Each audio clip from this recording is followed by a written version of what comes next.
Welcome to Frankly Festivals, the podcast that explores the world of film events and filmmakers in an attempt to demystify each other's pressures and interests and to foster greater cooperation, understanding, and a stronger industry. I'm John Gann. And I'm Bart Weiss. You know, Bart, we've covered a variety of topics from programming to ethics.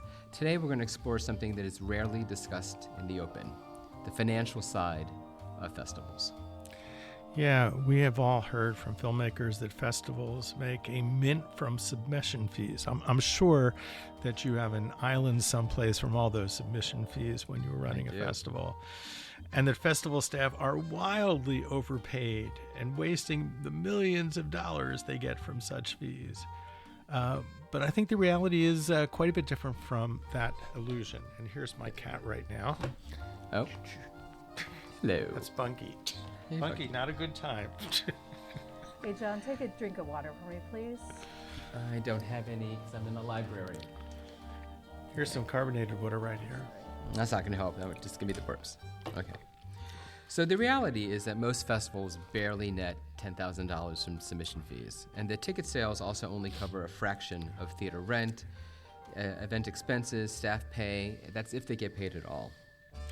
So today, we're going to do a deep dive into festival finances, including fundraising, grants, sponsorship, and partners, and of course, the thing that everybody likes to complain about, submission fees.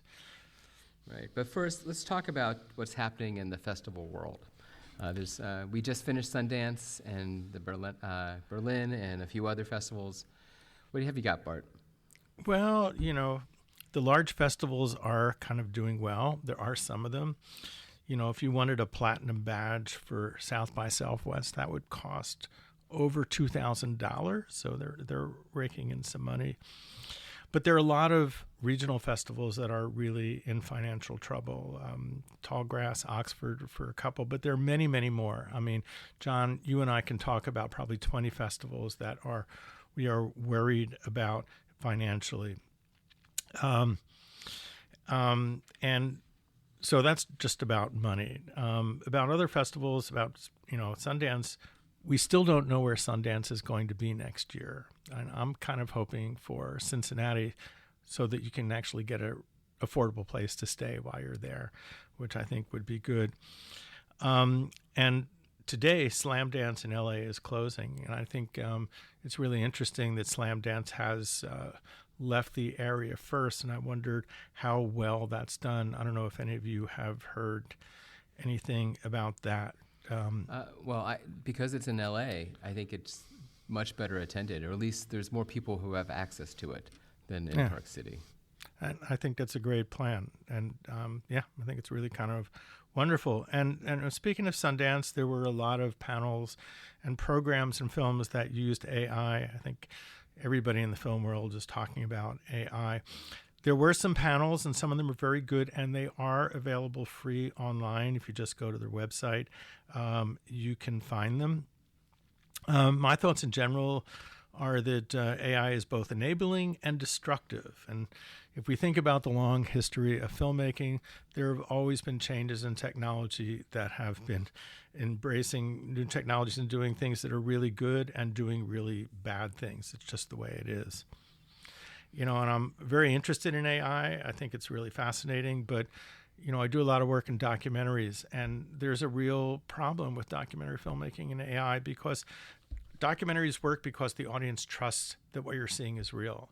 And if it's not real, we are diluting that sense of trust, which I think is really important. So I'm going to have a counterpoint to that, since I just premiered a film on Saturday that actually used AI as the voiceover. The subject, he passed away more than 20-some years ago. The audio recordings we had of him were very poor to begin with, but we had dozens of interviews of him in magazines and written oral histories. So we were able to take a small bit of audio that we had that was decent and digitize it and use AI to basically recreate his voice. So he could then speak his words, things he's actually said in interviews, and be his own voiceover. We showed the film. Everyone loved it. It was a sold-out house of almost 500 people. It was great. And it wasn't until I mentioned that we had used AI that anyone had any inkling that it had happened. And we told them exactly what we had done, that we had digitized his voice, and that he had said things that he actually said in real life. We didn't add anything to what he said, but we just felt that the film itself needed his voice and not necessarily a voice actor to play him. And that's, yeah. So it's still, a few people were like, whoa, and some people were like, I think it's amazing. I had no idea. So yeah, I think it can be really great for storytelling. The question really is there a way you can sort of let the audience know that this is, not really the person, because then you're not really deceiving somebody?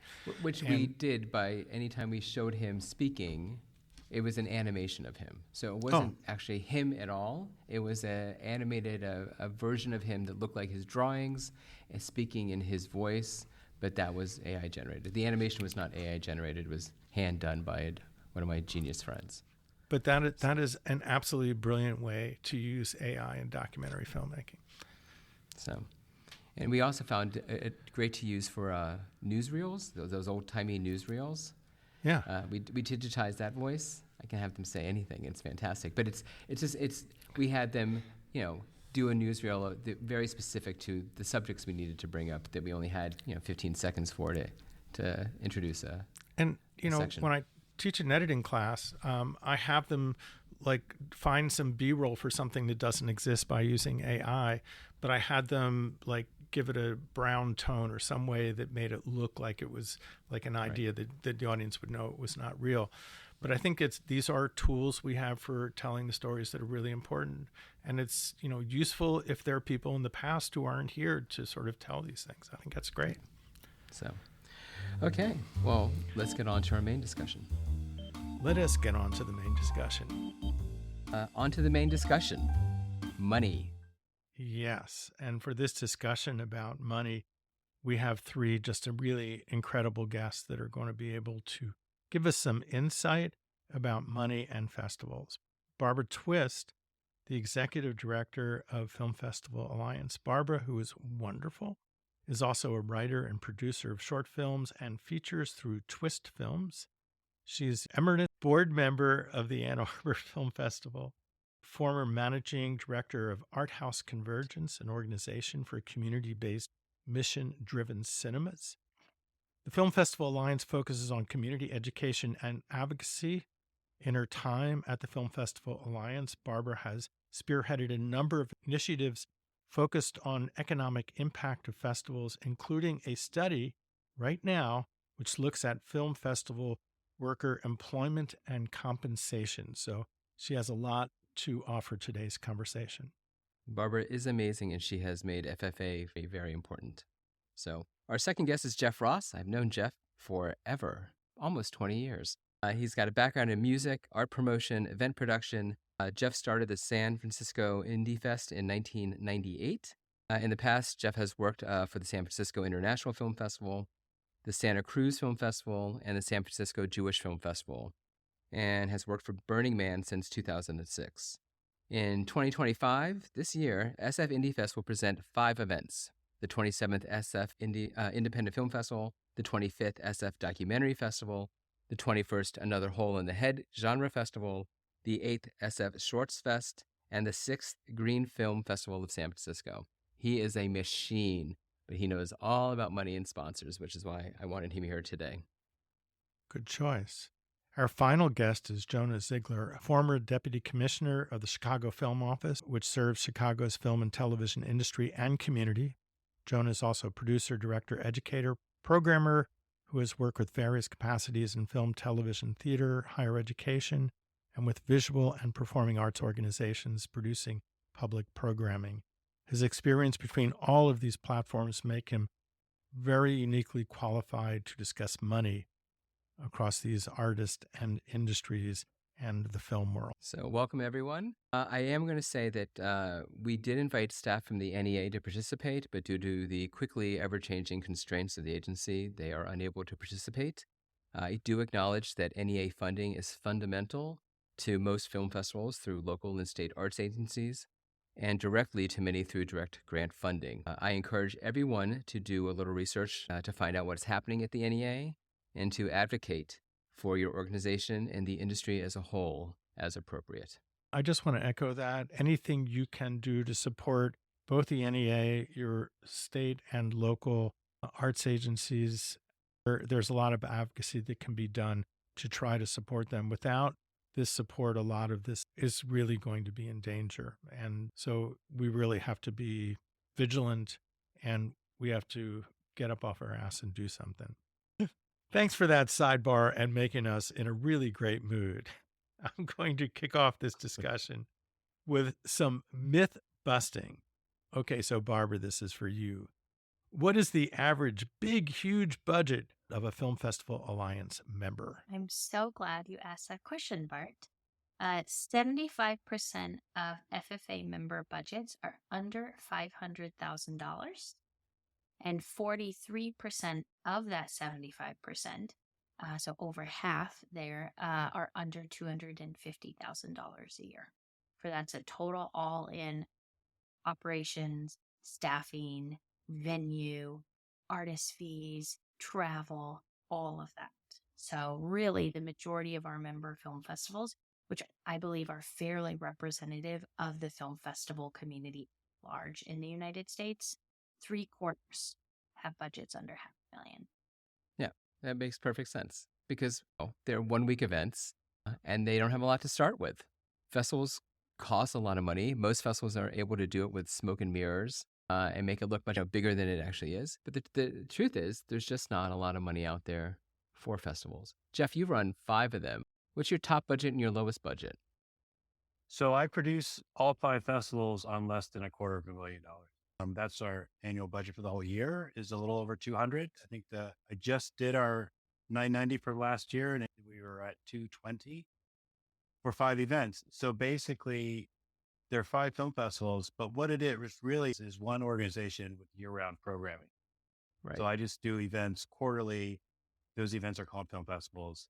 Each event, I think our 2 biggest events each have a budget of about $60,000, and the smaller ones, the next one is 50, and then the 2 smaller ones combined are 60. I do 2 at the same time. So they'll get combined into like one event in my budget sheet. But pre-pandemic, these were $100,000 events.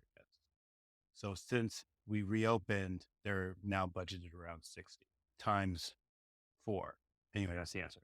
That's a lot of events. That's a lot of days of programming for very little money. And you are, I would say, at least 2 of your festivals, very well-known festivals and with a big cachet. And so for filmmakers to think that you have hundreds of thousands of dollars to make SF Indie Fest work, we know that isn't the case. No, I definitely prioritize how we look in front of the curtain. So as no one who looks backstage and sees that it's all just duct tape and paper clips holding it all together. Jeff, we are all in this business of illusion, right? That's what films are and film festivals. And there is this illusion that we have so much money and there's not a lot there, but a lot of heart and hard work that goes into making it look like it's got more money than it is. Yeah, I'm the only year-round employee at SF Indie Fest, and the other employees are curators who come on for each event. Plus, I hire a publicist. Plus, I hire a graphic designer. That's it. That's the whole thing. And we prioritize that films in our festival have audiences to come see them and get press coverage for it. That's all we do. We don't print. We don't give out T-shirts. We don't have 40-page catalogs. We don't have great receptions and free-flowing booze at parties, although we used to pre-pandemic, but since then, there's been a change. So it's funny, it would have been great if we had done this conversation in 2019 and then done it again today. Yeah, we're still getting over what happened in COVID and all those changes, and now we're going to have to deal with these new set of changes. I also think that with COVID and with this, the new budgetary constraints, festivals have really had to like Jeff said, prioritize what's really the important part of this and take out the stuff that's not. Handing someone a free cocktail is not a priority, but good screenings with full of audiences, that's what we're here for. And so it's good to hear. I have been to older festivals of yours with lots of parties. I remember them, or I think I remember them. But but I think that's smart. Again, take out the big parties and instead put it towards really great screenings. And I think that the point is, what is the essence of your festival? What are the most important things you need? And for some people, the party is the most important thing, unfortunately.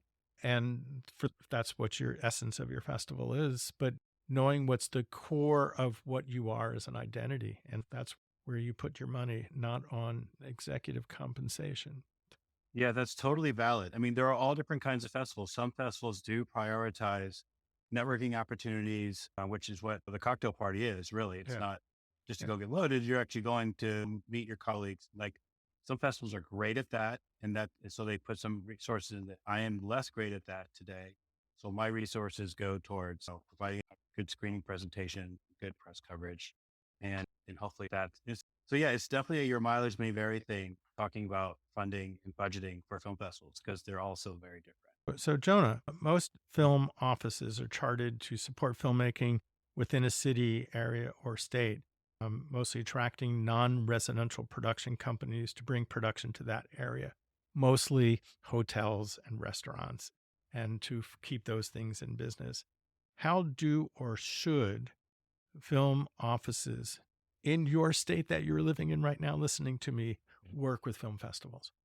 Sure. Yeah. Film offices exist in a few different forms. Sometimes they're standalone offices. Sometimes they're part of departments, commerce and economic opportunity, or the arts and culture, which is the case in Chicago. And the Chicago Film Office is a city film office that, yeah, primarily on the original raison d'etre was permitting production in the city of Chicago. And then there's also a state office that administers the tax credits. And then there are also in other places some film offices that are actually not government agencies. They're standalone nonprofits. So it really depends on where you're at. I can speak obviously a little bit more specifically to Chicago. And we're really fortunate in Chicago that the Chicago Film Office is situated in the Chicago Cultural Center, which just is an architectural gem of a building. It's really a palace to arts and culture.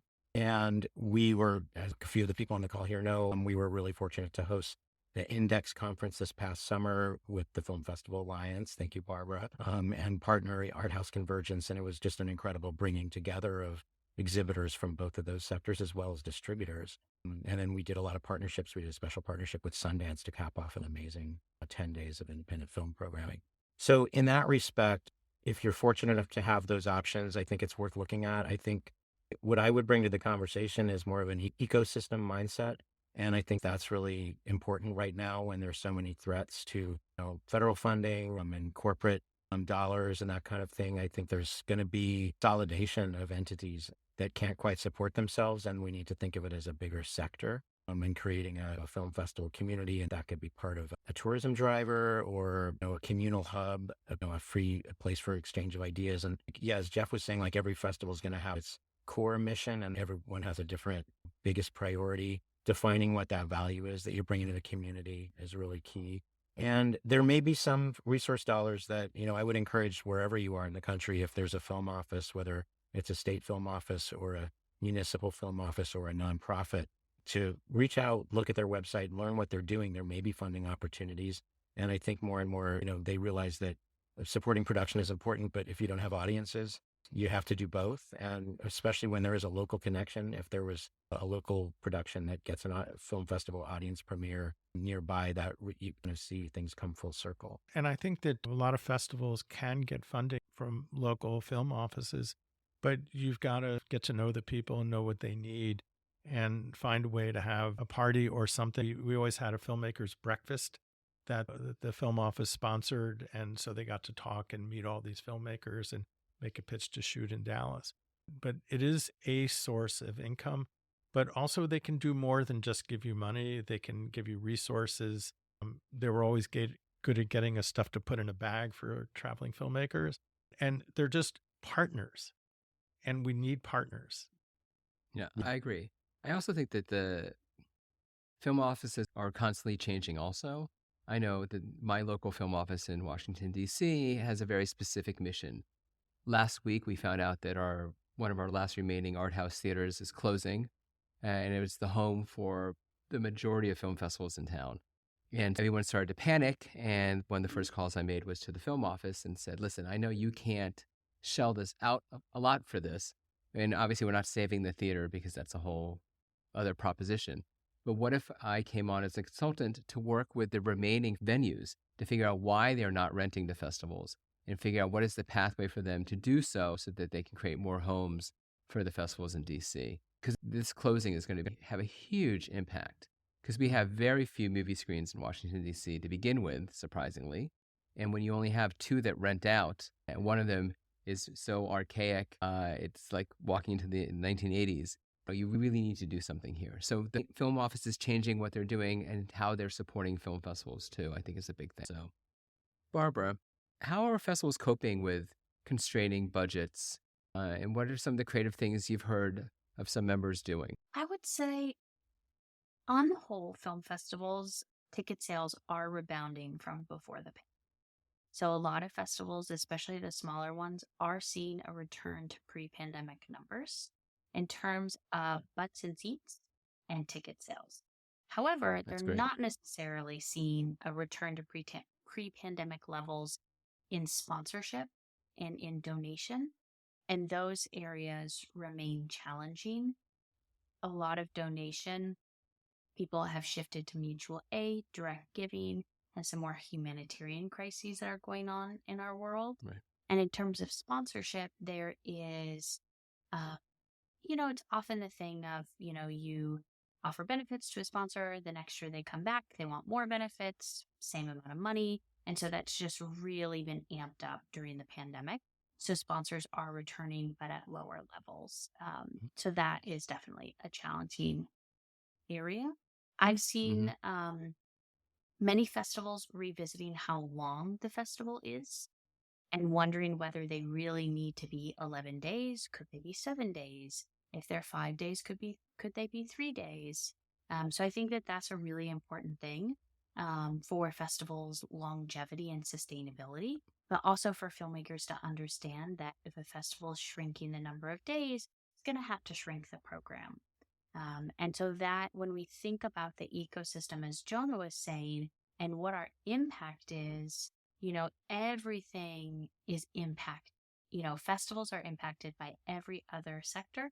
Filmmakers are impacted by every other sector, and so on and so forth. So as John was saying, when the art house in DC closes, it has that ripple effect on film festivals, shrinks the number of venues, increased competition, increased venue rental fees. Festivals might have to shrink their days, shrink the program, right? So it's all interrelated. And so I think it's really important that filmmakers really pay attention to the health of film festivals because it is going to impact your future as well. Can I add a little bit to that from a Chicago perspective? I think there's been an exciting development in Chicago that could be replicated, in other parts of the country. And I was really fortunate to be able to support it from the Chicago Film Office. But we helped launch the Chicago Alliance of Film Festivals just about a year and a half ago. And as far as we know, it's the first and only regional alliance of film festivals. There may be others soon. I hope to hear about them. And they have at least 40, I think, approaching nearly 50 film festivals. And of course, not every city is going to have that. Chicago has a pretty strong, deep bench in terms of festivals. But part of it was the idea that there's a lot of redundancy in the budgets and the needs of all of these festivals. Some of the larger ones have established homes, but many of them, of course, they have to figure out a venue, staff, a ticketing platform, all of these things. And everyone's inventing the wheel all year long for these things. And could we have more of a common pool? And also, couldn't they fundraise and promote together? And now there's an amazing website, which is chicagoscreens.org. And you can go and you can see all of the festivals that are happening in Chicago by calendar and click on them. And it's an amazing promotional tool.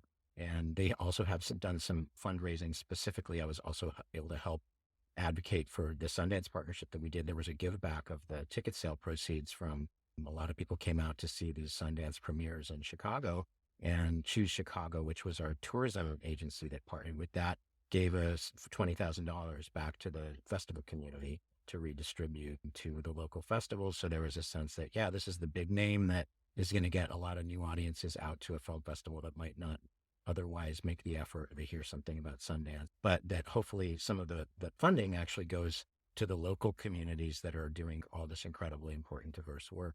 So I think things like that, like thinking in a bigger perspective, that ecosystem mentality, that if there's a group of festivals in your region, and maybe it's a rural region, maybe is there kind of defining your filmmaking region, your film festival region, and maybe there can be a group and shared efforts on marketing and operations, all those kinds of things. Several years ago, in Dallas, the festival community got together and put together what we called Best of Fests. So over the course of weekend, every festival got to show a film. And our theory was, if you want something from our festival, you probably would like something from another festival. Yeah. And the biggest challenge was getting everybody to sit together in a room, because everybody is like, oh, I'm worried about, you'll get one of my sponsors, or everybody is very territorial. But once we got into the room together, we were really able to help each other. Certainly things like, let's not schedule this 2 festivals on the same weekend. And I think every community that's hearing this, if you could just get everybody together and just, the first step is just sit at a table and how can we help each other? Right. I think is really important. Yeah, that's so fundamental. And yet it happens all the time where things are just programmed on top of each other and they're splitting the same audience. Yeah. But More than 20 years ago, I had done this in DC. When I started what was then the DC Film Alliance, one of the first things we did was bring all the festivals together in DC. Between festivals, embassy screenings, museum screenings, we had more than 150 events a year. And we got them in a room and say, here's the calendar as it is today. This is why you can't have 5 events on the same weekend. The Washington Post is going to cover one, and one of you guys will get press and the other ones will not. But here's weekends that are completely open. Let's move some of these things around, and now we have 4 of these types of festivals. Maybe, you're all struggling. Maybe you merge 2 of them together. It wouldn't be such a bad thing. But yeah, and I think that's a great place for film offices to help with local festivals. Speaking of sponsors, Jeff, you've always been incredibly creative when it comes to festival sponsors and getting. Well, you could say that we don't have any sponsors, so I guess that's being creative about sponsors. Ever have sponsors? Is that by choice? I don't know how to sell sponsorship. I don't have anyone to do it, and I have figured out how to do it without them. So we don't. Yeah, I did mention our numbers already. I'll tell you what happened. So when I started the festival way back when, I was modeling the festival after some bigger festivals that I was familiar with. They all had sponsors. So we're like, oh, we got to have sponsors too. And then a few years after I started doing this, a festival in Las Vegas lost their big sponsor and folded overnight. It just went away because their big sponsor went away. And I just never wanted to be in that position. So I figured out a way to do it without them. And I feel like, if you're beholden to somebody, that's not a good place. I'm a DIY guy. I'm like, follow some sponsor's lead. If somebody approaches us and wants to sponsor us, I know how to send them a pitch. I know how to put together a package, and I know how to, offer them things that they might be interested in, but that very rarely happens. Very rarely. So yeah, my take on sponsors is to figure out how to do it without sponsors. I'm talking about cash. I'm talking about cash sponsors. In kind is completely different. In kind can make your festival happen or not happen. If you have support from a local brewery, if you have support from your local paper, the local radio station, those things you are invaluable in a way, more valuable than money most of the time, because they're not going to give you a lot of money anyway, no matter who it is. But if you can get a break on the theater rental, on the hall for the party, all these things, that's just as valuable as someone cutting you a check. And it's actually easier to get than actual cash out of somebody, especially today. Jeff, there was a time when if people saw me, they knew I was going to ask them for something. It was not money. Oh, yeah, you need protect. Yeah, okay. We got you. Because that's kind of what we need. So Jonah, we know that there is money out there because somebody has it. What are some creative ways that festivals can portray themselves to attract funders? Everybody who runs a festival will be listening very much to what you have to say. A lot of the pressure's on. I think that's the $1 million question. It really depends on, of course, what you're going for. Of course, we talked a little bit about the federal funding situation is really constricting right now, and that's causing a lot of anxiety. Certainly all the government, state government, municipal government, foundations, if you have access to foundations and qualify, there are some progressive thinking foundations. I think as the political climate we are in continues to unroll, I think that the people and organizations that really care about arts and culture and free exchange of ideas and diverse voices, I think that's going to become clear, but it's very challenging. The corporate thing that you mentioned, I think looking for in kind is easier. I would agree with that. When there's somebody has a service or a product that they can promote and you can get a better deal or a donation, that's great. Getting corporate cash is tough. If you can find an alignment where there's a message that your festival's doing something that aligns with what a company wants to promote their image as. And there have been a few tech companies like Adobe that have been pretty significant at certain festivals, and there may be, less smaller companies, but that are similar in the sense of these are products that the film community uses and they want to have that relationship. Some of the streamers like Adobe, are giving some festival support. But I think that the trend really is major donors from individuals. And I think that's the kind of the magic option in the mix. It's definitely not easily done. It's a lot of relationships and finding, individuals of means that care about the festival's doing and what it's adding to the cultural life of a community. And a lot of people don't want to lose that. And then I guess what I was going back to what I was saying about the ecosystem thing, maybe there are joint initiatives that could work. I know some festivals have an artist program along with exhibitions that are doing new works or a film competition or a lab. And the idea of investing in storytellers, if that's organic to your festival, I mean, it's obviously you're taking on a new program if it's a new thing, but sometimes that really does resonate with potential funders because they want to get closer to the actual creative process. So sometimes those things are attractive, or the educational aspects or special events that highlights things. So it's going to be different for everybody, but I think this next period that we're entering into is really going to require a lot of resourcefulness and thinking outside the box. Jeff, what did you have to say? So I was just going to share that I do have a colleague who works, he'll sell sponsorship for one of the bigger festivals in my area. And their advice was to find something that you can do for the potential sponsor. Like, what is the sponsor? What can you provide that nobody else can provide? And his example at the time was PG&E after the fires in the foothills. So this was whenever that was 8 years ago or something. So they reached out to PG&E, who got a big sponsorship for the festival. I mean, now, of course, we look at some of the stuff as greenwashing or as some other kind of, we're helping someone's reputation. But it's like how much capitalism is designed. There's compromises, some of them ethical and moral. There are people that could use the help that your festival can provide if you could figure out what that might be. I know a festival that didn't show a film because the sponsor didn't want them to, which very much distressed me. And back in the day, every company you went to, the people who were giving out money were doing it because they thought it was the right thing to do. Now it's mostly done by a marketing team. So they want to know like how many people are seeing the ads, how many impressions that you're getting with their logo on it. And it's a very different methodology on how that is happening. Right. And it takes a lot of work to educate that. That's nothing to just, hey, we'll just try this and see what happens. Like everything else, it's a lot about connections and getting to know people. Yeah, I was going to say something about what Jenna was talking about, donor cultivation. It's not easy to cultivate new donors. People with means have a very specific way of communicating and want to be approached, et cetera. And quite honestly, I think sometimes most festivals are basically run by one person, 2, 3 people. They're probably not the right person to reach out to someone with means to cultivate that relationship. Then maybe it's time to start looking for someone who is more in tune with that, who likes your mission and wants to help you by cultivating these relationships. Because I agree, there is money out there. You just have to find it. I will also caution, though, I happen to know one very well-known festival that has hitched their ride to a major donor who just wrote massive checks for the past few years, to the point where the donor is now basically dictating what's going on with the festival itself, and staff has left, and the festival is almost to the point of completely destroyed. And it's really sad to have seen that happen. It's very distressing. It's actually really funny how some of these things that happen to film festivals are stories that happen to filmmakers.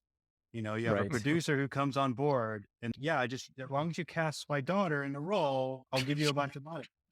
This is not that different. I started my film festival with all my credit cards. How many filmmakers have done their film on a bunch of credit cards? Like, it's really DIY art culture is the same everywhere. Yeah. Yet there is still that impression that all you people who run festivals have a lot of money. That's what I was going to say, Bart. I was going to speak to that and say that we did a survey in 2021 looking at festivals' budgets. And granted, it's 2020 cuspy pandemic and we're due for an update.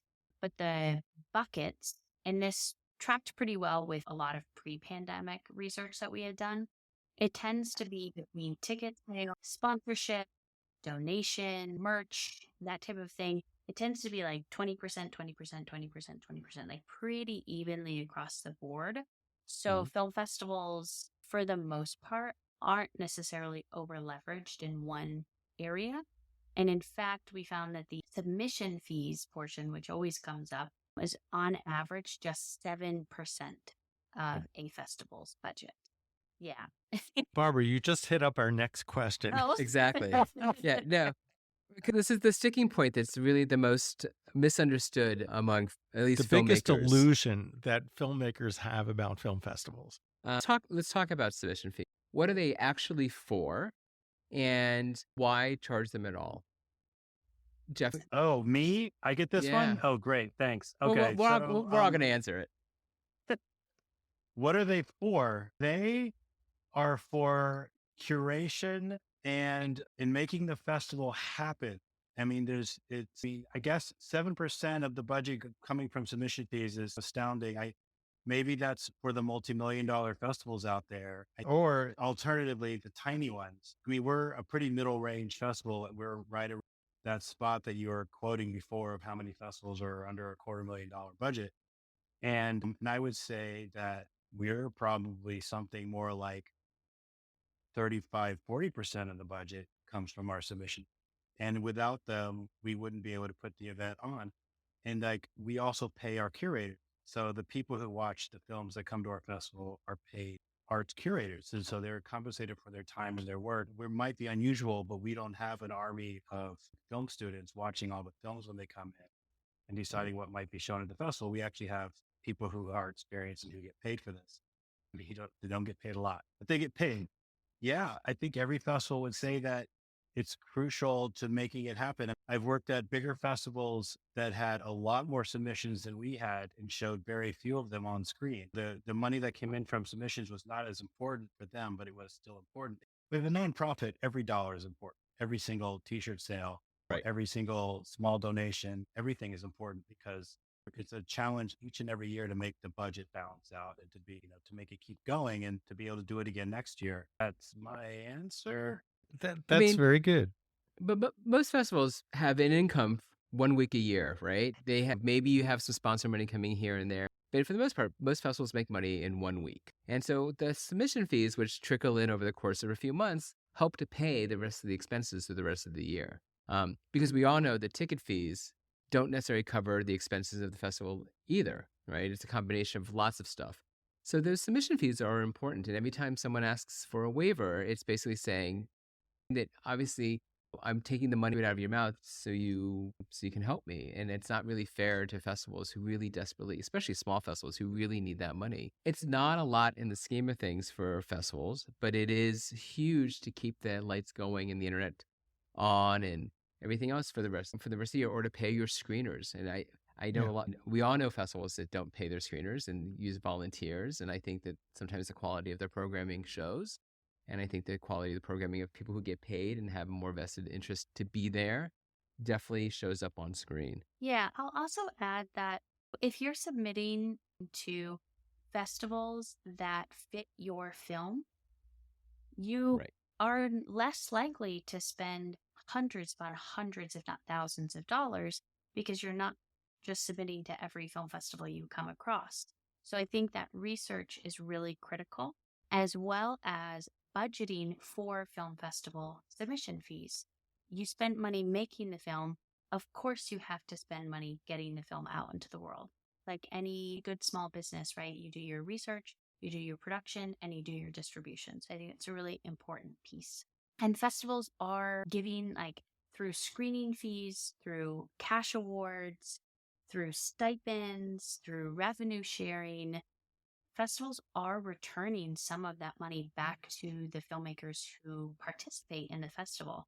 And in a Right. study that we did in partnership with Dear Producer, in that particular year, 41% of the reported box office was returned to filmmakers in the form of cash awards, revenue sharing, screening fees, and stipends. So, and on top of that, you also have to think about festivals are providing badges, tickets, hotels, flight, all kinds of things. And not every festival is doing this, and every festival is going to be different. But that film festivals in general are not just taking without giving. And Correct. Barbara, just to amplify what you were saying, it's important to have a strategy when applying to festivals. Everybody wants to send it to Sundance and Tribeca, and they just enter haphazardly. And also, I think this pretty much is what everybody's saying. By paying your entry fee, you're supporting the organization for them to be there, for a competent person to be handling everything, somebody to return your email who can do the right job. And that's kind of important. And I would encourage filmmakers to go a step further and then buy a membership to that festival or buy tickets to that festival and to support year round, because again, it's really critical that we have film festivals as these sites of discovery.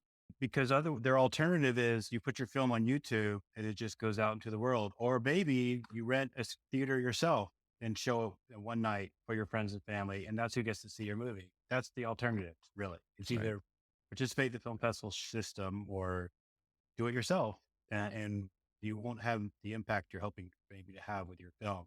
I would like if filmmakers knew, the ones that's listening to this, that the dollar amount that they pay to a film festival to submit their film is not the dollar amount that goes to the film festival.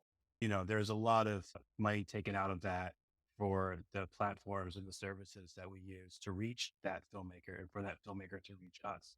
So there's a lot of middlemen involved, and I don't think that that's very widely known. Yeah, I would agree that you pay Film Freeway or whatever, take the services, a substantial fee as part of that. And yes, so of a $50 entry fee, you might be only be getting $35, $40, depending on the contract you have with that organization. So it's significant. And then you think about all the other bits, you have to pay for Zoom, you have to pay for rental space, you have to pay for Right. Google Docs, like Yes. all of that. Yeah. And then on top of the hourly wage, and all of a sudden you start thinking $50 for a 90-minute feature. It's not actually go that very far. And I know I say this almost every episode, but I really encourage filmmakers to become involved with their local film festivals, to volunteer, get on a screening committee, understand what the process is, at least at one event, to understand what they're looking for, how they're programming, why they're picking the films they're choosing, etc.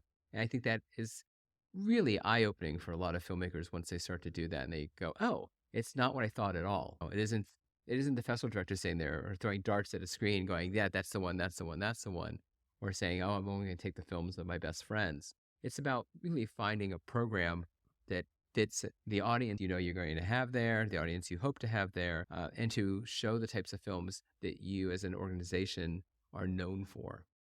Yeah. And John, I also firmly believe that any filmmaker that sits on a jury and watches more than 10 films will never edit their films in the same way. That's probably correct. Yes.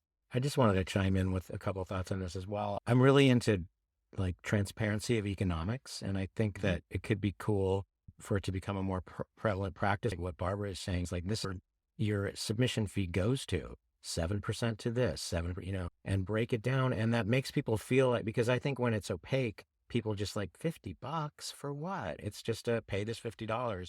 But if you say, you're supporting the salary of the person who's watching your film and they're being paid, and obviously all the other costs that you mentioned, that a better understanding of what it actually takes to make the festival sustainable is actually going to give some goodwill and at least encourage people to take it seriously. And then on the filmmaker side, never forget the strategy of the early bird deadline, the well-researched early bird deadline.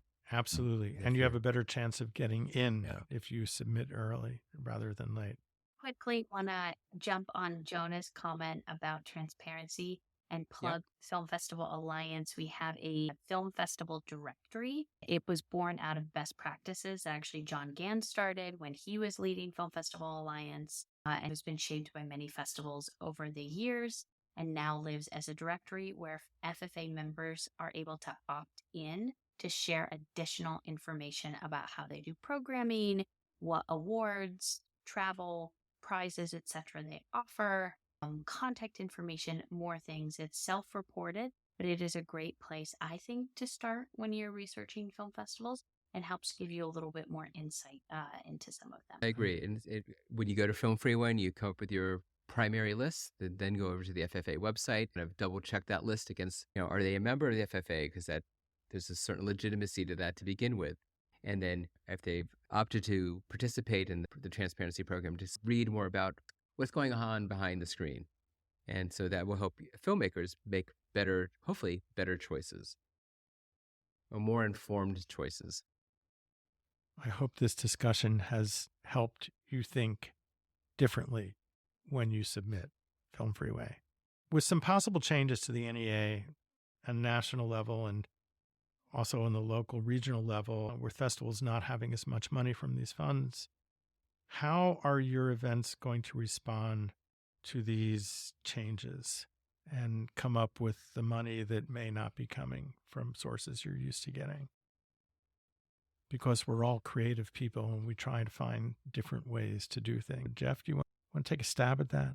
The festivals that I produce are mostly funded from a box office, from ticket sales, attendance. So I still think of them that way. I still think of them as the ticket sales are really what's keeping the festival alive. It shows that we have an audience. It shows that we deliver an audience for filmmakers and all that good stuff.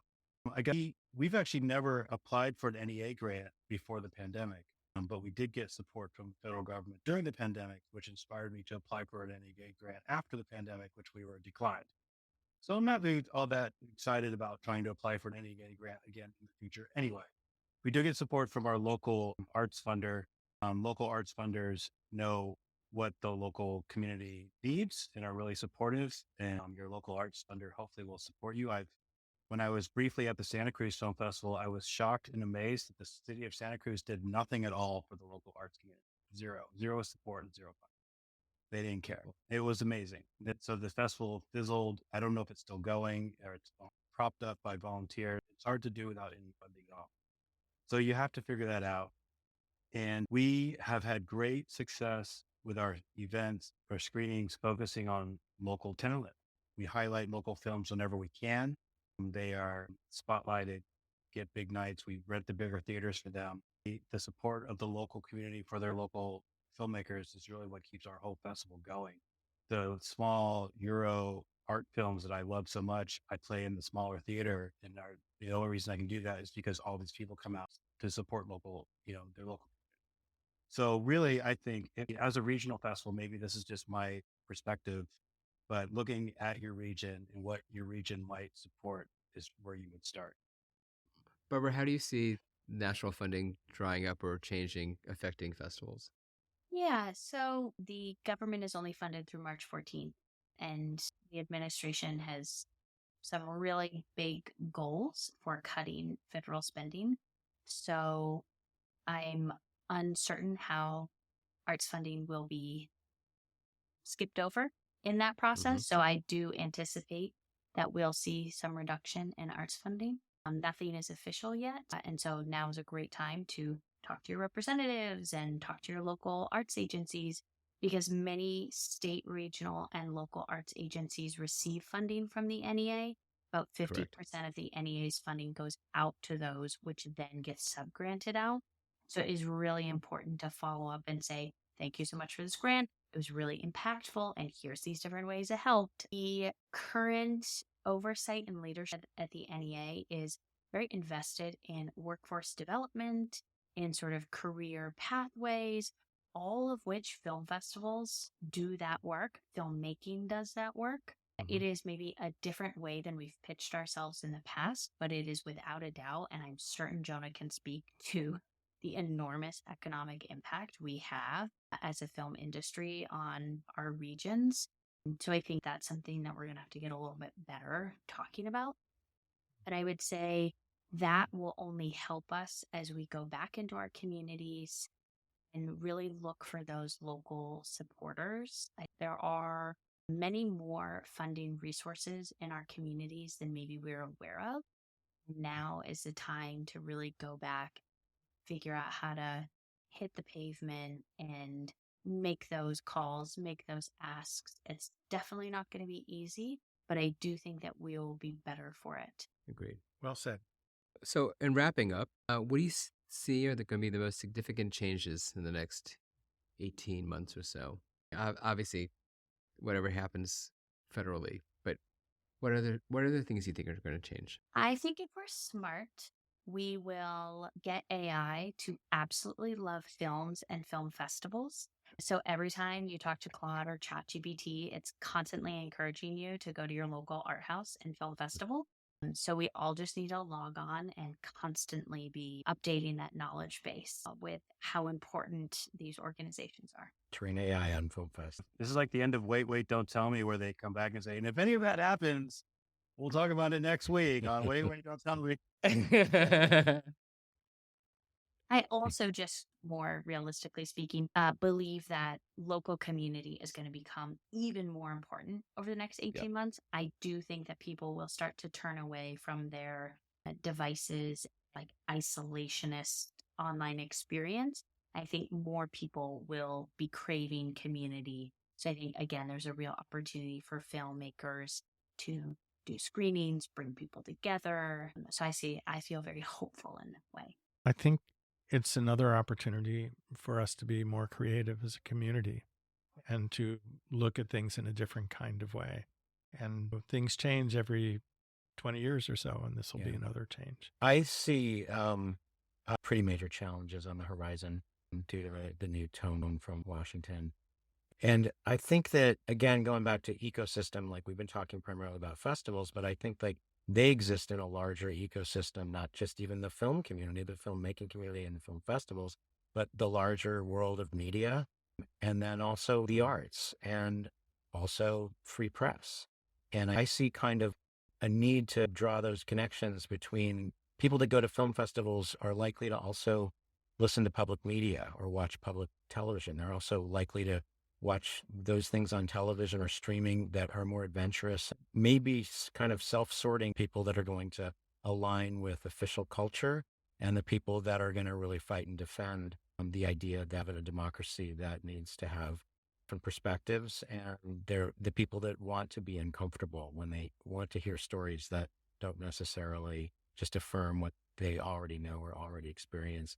And I think that's kind of across formats. So I think the arts, media, entertainment, anything that is part of the kind of free thinking and culturally curious needs to kind of come together and support each other. And there may be some partnerships there that have not been obvious in the past, because I think we're all going to need each other. So, Jonah, you mentioned public television. I was able to get my local PBS station to allow me to do a show of Texas independent films. Cool. And, you know, if you have relationship with public television stations, they're looking for innovative programming, and all your festivals have great programming skills, and it's a greater opportunity to reach more people. Yeah, it's great. I think there's a natural relationship between public media and film festivals, and they're both are dealing with some challenges, but I think that they can kind of reach across different audiences, broadcast each other people.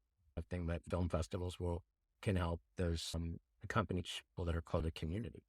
So I think that's great. And also performing arts organizations, other kinds of cultural institutions. Well, I thank you guys for joining us, Jeff, Barbara, and Jonah. This has been a really important conversation. And I know that for some people, a difficult conversation, people don't like to talk about money.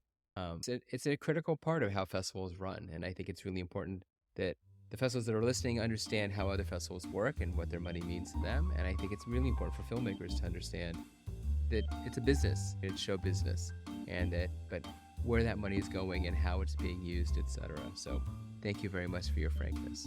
It's time to go on to our questions. Yeah. In this part of the show, we have some questions that filmmakers have asked us on Reddit, and I hope you guys will stay around to answer some of these questions. Does anyone know exactly what the Cannes rules say that you can submit your short film if that has been made in the 12 months preceding the Festival of Cannes? So first, I interpreted this to be any festival, and I think this has to do with the requirement most festivals have is some sort of production date or a release date, because they want stuff within the past 18 months, 2 years, et cetera. They don't want films that are 7 years old to be submitted to festivals. That's what it's about. This rule specifically was a little weird, being made in the past 12 months. I think what they really meant is the completion date was in the past 12 months. If your film is a little older than that, and you haven't really gotten anywhere or hadn't gotten any traction with your film, you could come up with a new completion date by having another edit and saying, "Oh, this is my new completion date because I changed the ending, or 2 scenes, or took out 40 seconds." So there's sort of ways around that, but that's generally what I think this means is they're looking for content that's relatively new and nothing that is more than probably 2 years old. I always tell filmmakers, your film has a good 18-month lifespan once it starts at the festival circuit, that it will play for a good year, and then it will pick up in that second year. It will pick up the festivals that kind of bypassed it before, or some other ones that will finally hear about the buzz and go, "Oh, I want that film." So if the life cycle of your film is much longer than most filmmakers think. It's not a few months. If you don't get into this festival today, you might get into it next year, depending on what their programming needs are. The second letter we got was, what's the purpose of a personal rejection letter from a programmer or festival director? And this person was asking because I think they got an email directly from a programmer rejecting them, but giving reasons why. And I know when I used to reject films, especially top-rated films that you couldn't program because they didn't fit, they were too long, or they didn't fit into the programming, or you had 6 stories of exactly the same thing and you went with something else, I always reached out to those filmmakers to let them know why they were being rejected. Because I think it's really important, especially if you've made a stellar movie that you probably should have gotten in, to understand the constraints of programming are such that sometimes even the best films don't make it because they just don't fit with what's being done that year. And sometimes you have a situation where there's a filmmaker you've shown before and they have a film that just isn't very good. And it's important to communicate, "I'm sorry I couldn't show this film, but I want to keep a relationship with you." All But the it time do- that are, and I wish that we didn't have to reject them, but for some reason Yep. it doesn't fit, like you're saying. Maybe we have films with the same subject. We don't want to play the same Yeah. good film twice, so one or the other has to be selected. So you reaching out like that, basically just letting the filmmaker know, like, yeah, committee kind of thing. They are advocating for your film, and yet the rest of the Mhm. committee decided, no, we're going to go with this other one. And they just wanted you to know that. I mean, as we do multiple events, we will reach out to films that submitted to one festival that we couldn't fit in that one, but we would like to consider it for this other one. Here's a fee waiver. We'd like to be considered for our other festival. Here's how, we like to look again, how we do it internally. But I guess there's many reasons why anything other than the generic reject letter from Film Freeway bot is going to be something to highlight you and your film over the other ones. And I think those letters are important.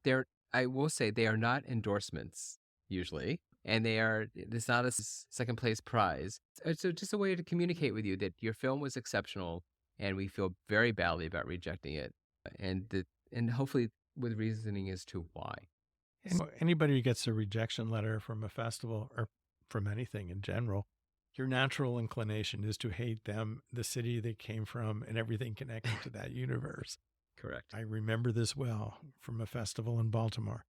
But and you take these things personally, and I think a personal letter can take a little bit of that sting out. The third question we have is specifically for you, Bart, because you just wrote a book about this, but can an iPhone be used in a festival-worthy documentary?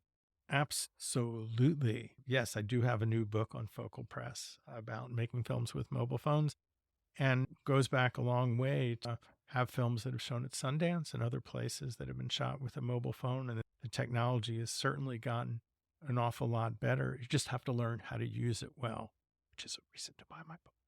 But there's this app that's free called the Blackmagic Camera app that gives you all the control that a professional camera gives you. And so if your DP really knows how to push what a camera can do, they can do that on a phone.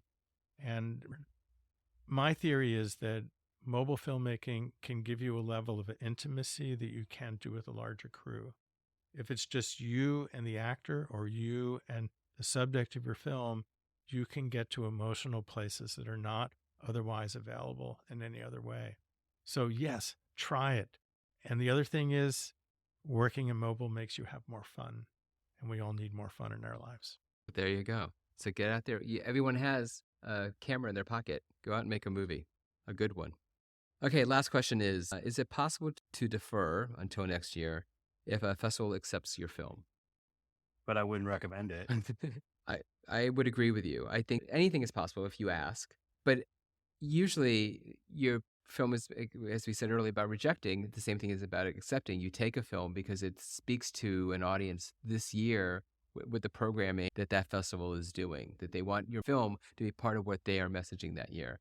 And so to delay it a year, no one knows what their programming is going to be like in a year. So maybe it will fit and maybe it won't fit. I think you can ask. I think you need to give a good reason as to why you want to defer. Actually, more often than you'd think. And usually it's because they want to wait and see if they get in someplace better. I get that a lot. It's because of where we fall on the calendar in early February. You're like, well, I got rejected at Sundance, but I still haven't heard back from South by Southwest yet, or I haven't heard back from Tribeca yet, or I haven't heard back from the other festival in my own city yet, what this is about. And we don't like to hear that very much. And it's like the festival is a collage. We're putting together this program, this, work to art to curate, and looking at all the different pieces that's going to fit into this thing that we're making this year. And we've invited you to be a part of it. And you said, nah, how about, let me see where else I get in and I'll check in with you next year. And it's like, I always tell, sure, we'll consider it next year, but I don't think we've ever played that film again. Because by then we're looking at the next batch of things coming in. We're building a whole nother collage. Well, and like we said earlier, a film has an 18-month lifespan, right? If your goal is to premiere at a big festival, then maybe you should only that year submit to those big festivals. And at the end of that process, then you start submitting for the next year to these other festivals. Yeah. So that you don't have to backwalk your film after you've been accepted and then have to say no. Because it causes big problems for festivals. Yeah, I think people have this safety school idea of when they're applying for festivals. The acceptances don't all happen on the same day in March. So this doesn't work in the film festival world. It's a year-round process. Right. And it's also, if you pull a film or put it off, you're pissing off the curators who you may have another film in front of later. And they're going to look at that film and say, I remember that person. It's not the frame of mind you want somebody who's about to judge your work. Again, this is why filmmakers really have to come up with good festival strategies. If your goal is to play major festivals or to play one of the big five, then that's where all your effort should be that season, period, end of conversation. And then when that's done, then you can start submitting to all the other festivals you've ever wanted to play. And that's great. Hold your film hostage over a festival or prevent it from going to a festival because you want waiting for someone else. It's not fair to that festival. And quite honestly, I know when I used to program DC shorts, and you used to get that all the time too, I would make a mental note, like, I'm never going to speak to this guy again. I guess what I will add is just to remind filmmakers that the film festival community is just that, a community. And so there's a network of programmers. Many of them know each other. And so just to consider that a lot of programmers, if a film is not right for them, they might pass it on to another festival. Yep. But also think about what other information they might be passing along. So when you reach out to festivals, I think the thing that we hear about a lot that can be very disheartening is when a rejection email is sent out, sometimes really negative responses that festivals will get. And that's where I would encourage filmmakers to think about how they're responding and whether that's a relationship that you want to build over time. And to be fair, I would also encourage festivals to really think about how they were letting filmmakers know about rejections and remember that this is a very emotional time. It sucks to be rejected. I spent a long time working on my rejection letter, a long time. Curious if anybody knows that there were a few festivals a few years ago, I don't know if this is still happening, but that made a point that they would give feedback with their, Yep. and I don't know how popular that is these days, but like it was probably it's more labor for the festival, of course, and not always viable, but probably the makers, that they really want the feedback. I think the validation, that it may be that you're not getting in, but this is what the person that viewed your film thought about your film. So So there's still a few festivals that do that. The problem is like you said, it's incredibly time intensive. It's also emotionally intensive because a lot of times the feedback you give to filmmakers, they don't want to hear anyway. It's just like pissing in the Yeah. wind. So when I built DC Shorts, that was part of what the zeitgeist was. We were always going to give people the feedback that they wanted, but it took a Yeah. toll. It was a day with a bottle of bourbon on the desk too, a speakerphone and a bottle of bourbon, because you really needed to get through the day, because it just a lot of times you just felt like you were talking to a brick wall. Yeah. It didn't matter what the feedback you were giving them was. They didn't want to hear it. They only wanted to hear that it was going to get in. It's hard. Which I at think that the point other it thing is wasn't. maybe the mentality of like the entitlement to get in. Like sometimes there's just, for whatever reasons, of like, it's your hometown festival, or it's, I guess it's shifting that, just thinking like, look, fortunate, you're finding your audience. That's why when I didn't say anything about when you were talking about the deferring a year thing, but I think usually it's damaging to the relationship with the festival, because here you have somebody who saw some value in your work and wanted to get it in front of audiences this year. And you're saying, no, you're not good enough for me. I'm going to still try to go for this higher thing. And I do agree with the idea. If you're going to go top tier, then take that first year and do your top tier. And then if that pathway works, great. And if it doesn't, then, but I think the idea of like telling a festival that they're not good enough for you when you just applied, is not a great way to start a relationship with a That, festival. by the way, is also how a fee waiver request sounds to us. Yeah. Yeah. So with that note, I think we've talked a lot this episode. Oh my, so much I'm tongue-tied. Bart, what are we talking about in the next episode? So the next episode, we are talking about technology and festivals, and we're going to look into this mysterious thing known as DCPs, digital cinema packages, and why you need them and how to get them done. Sound mixing, of course, that's a very important thing. Theater tech for filmmakers and for festivals. This will give you a background in what you need. Once you get that acceptance letter, you need to have that DCP, and you don't want to try and do that the day before it's due, because that's not going to be very, very successful. That is correct.